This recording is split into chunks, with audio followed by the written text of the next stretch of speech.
The National.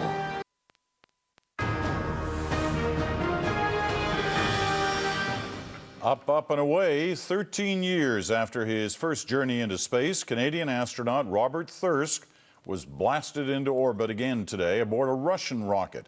He's headed to the International Space Station, but he'll also make the history books along the way. And as Carolyn Dunn reports, his story is already inspiring a generation of young fans.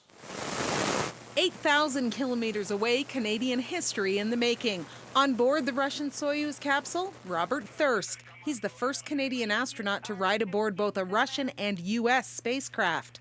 In a pre-launch interview, Thirsk told CBC News knowing what to expect only adds to the excitement.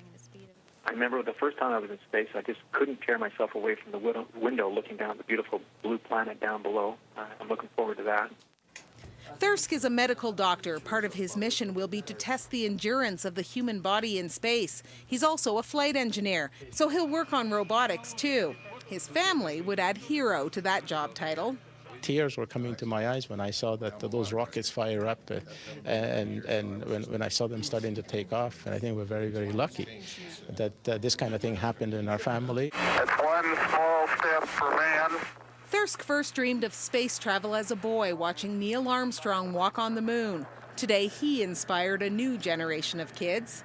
I was like, so cool. Many of these grade 6 students have never seen a space launch. So awesome. Just to see that someone from my city can do something as big as that is pretty cool. It looks like hard. Not many people can do it, so when you see somebody that lives in Canada that can do it, then you just feel like you can do it too. That's what Thirsk's university pals from Calgary thought too. I thought all of us would actually go up in space, but Bob was the one that made it. After his 6-month mission, Thirsk will break his own record for the Canadian who spent the longest time in space. And there'll be another historic moment when Julie Payette arrives at the International Space Station in June. It's going to be the first time that you have 2 Canadians on orbit at the same time. So many firsts, perhaps one last. Turning 56 while orbiting, this could well be Bob Thirsk's final journey into space. Carolyn Dunn, CBC News, Calgary. The National.